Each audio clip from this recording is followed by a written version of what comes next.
આજે નવસારી શહેરજનો માટે ખૂબ આનંદનો દિવસ છે, કારણ કે નવસારી શહેરજનોની વર્ષોથી માંગણી હતી કે નવસારી નગરપાલિકા મહાનગરપાલિકા બને. આજે ગુજરાત સરકારના બજેટ સત્રમાં માનનીય શ્રી નાણામંત્રી અને નવસારી જિલ્લાના પ્રભારી મંત્રી એવા શ્રી કનુભાઈ દેસાઈ તરફથી ગુજરાત સરકારની 7 શહેરોને નગરપાલિકાઓને મહાનગરપાલિકા તરીકે જાહેરાત કરી. એમાં નવસારી નગરપાલિકાને પણ મહાનગરપાલિકા બનાવીને જાહેરાત કરી. એના માટે નવસારીના લોકોને ખૂબ આનંદ અને ખુશીનો દિવસ છે. જ્યારે મહાનગરપાલિકા ડિક્લેર થઈ છે ત્યારે લગભગ 5 થી 6 ગામો નવા ઉમેરાશે, એમનો વિકાસ દેખાશે. એ ગામોનો પણ જ્યારે બીજા 8 ગામો લીધા છે તેનો પણ વિકાસ દેખાશે અને નવી ગ્રાન્ટો આવશે. ગ્રાન્ટોમાંથી આપણે બધાનો વિકાસ કરીશું, જેવા કે રોડ, રસ્તા, પાણી, દરેકનો આપણે વિકાસ થશે અને લોકો એમાં ખુશ છે અને હું પોતે પણ ખુશ છું. નવસારી નગરજનો પણ એટલા જ ખુશ છે કે નગરપાલિકા અત્યારે નગરપાલિકામાંથી મહાનગરપાલિકા બનવા જઈ રહી છે, તો ત્યારે લોકો પણ એટલા જ ખુશ છે અને લોકો આજે એટલા એકબીજાને અભિનંદન આપી રહ્યા છે કે સરસ કામ થયું છે, સરકારશ્રીમાંથી સરસ આ કામગીરી થઈ છે. એ બદલ બધાનો ખૂબ ખૂબ આભાર. આ બજેટની જાહેરાતમાં આદરણીય નાણામંત્રી શ્રી કનુભાઈ દેસાઈએ દીર્ઘદ્રષ્ટિ વાપરીને મોરબી નગરપાલિકાને મહાનગરપાલિકામાં અપગ્રેડ કરી છે. તેને હું આવકારું છું. માનનીય મુખ્યમંત્રી શ્રી ભૂપેન્દ્રભાઈ પટેલની ઉદારતા અને મોરબી સહિત ગુજરાતના વિકાસ માટેની એમની તત્પરતા અહીં જોવા મળે છે અને મોરબીમાં આજે એક ઉમંગ, ઉલ્લાસ અને લોકલાગણીનો પડઘો ઝીલાયો છે એવું વાતાવરણ નિર્મિત થયું છે. એનો હું આજે સાક્ષી બન્યો છું અને હું વ્યક્તિગત રીતે પણ મોરબીને મહાનગરપાલિકાનો દરજ્જો મળ્યો છે એ માટે હું આદરણીય મુખ્યમંત્રી શ્રી ભૂપેન્દ્રભાઈ પટેલને મોરબીની પ્રજા વતી ખૂબ ખૂબ અભિનંદન આપું છું. હું ડૉક્ટર હેમંત અંતાણી આણંદમાં છેલ્લા 35 વર્ષથી છું.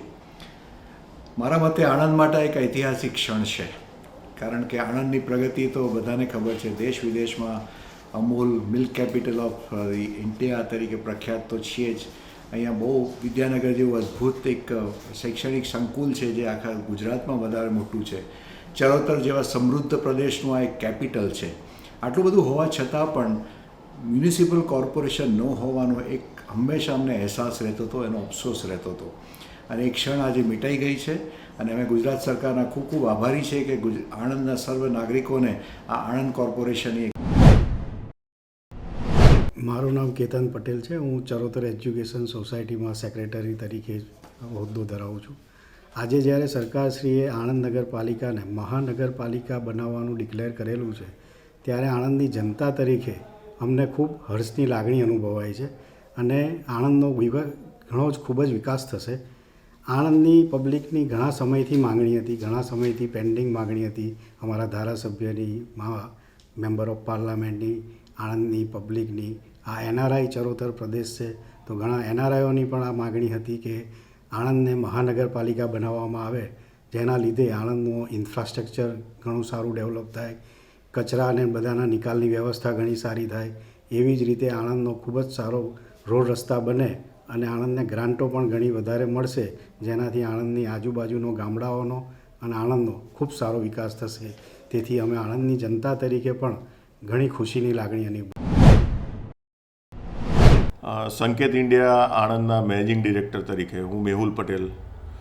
આજે આપણે વિધાનસભામાં જે આણંદને મહાનગરપાલિકાનો દરજ્જો આપવામાં આવ્યો એ અમને ખૂબ ખુશીના સમાચાર મળ્યા. આપણા સૌ માટે, આણંદની અને આણંદ જિલ્લાના સૌના માટે ખૂબ ખુશીના, આનંદના સમાચાર મળ્યા અને આ થવાથી બહુ લાંબા સમયથી માગણી હતી કે આણંદને કોર્પોરેશન બનાવો ઘણા બધા ટાઉન એવા હતા કે જે નગરપાલિકાઓ તેને કોર્પોરેશન બનેલી, પણ આણંદ બાકી રહી ગયેલું કોઈના કોઈ કારણસર. તો બધાના પ્રયત્નોથી ધારાસભ્ય, સંસદ સભ્ય, સંગઠનના બધાના પ્રયત્નોથી આજે બન્યું.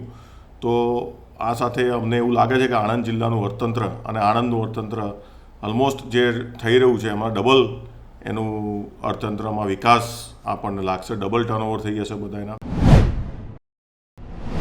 આજે હું પ્રમુખ જાગૃત મહિલા સંગઠન આશા દલાલ અને માજી અધ્યક્ષા આણંદ નગરપાલિકા, ગુજરાત સરકારે જે નિર્ણય લીધો છે કે આણંદને મહાનગરપાલિકા બનાવવી, એના માટે હું ગુજરાત સરકારને ખૂબ ખૂબ ધન્યવાદ આપું છું.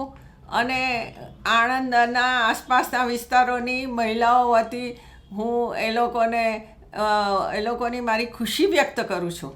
કારણ કે આણંદના વિકાસ, આણંદની આસપાસના ગ્રામ્ય વિસ્તારોનો વિકાસ આનાથી બમણી ઝડપે વધશે. વિકાસની ગતિ અને દિશા એ પણ બદલાશે. સાથે સાથે એક વસ્તુ વધારે મહત્ત્વની છે કે સમગ્ર વહીવટી તંત્રની કાર્યક્ષમતા વધશે. હું રાજેશ પટેલ, મૂળ વતન મારું ધર્મ જ, પણ છેલ્લા કેટલાક વર્ષોથી બાળકોના અભ્યાસ અર્થે કરમસદમાં રહું છું. આજે ખૂબ સારા સમાચાર આણંદ માટે આવ્યા છે.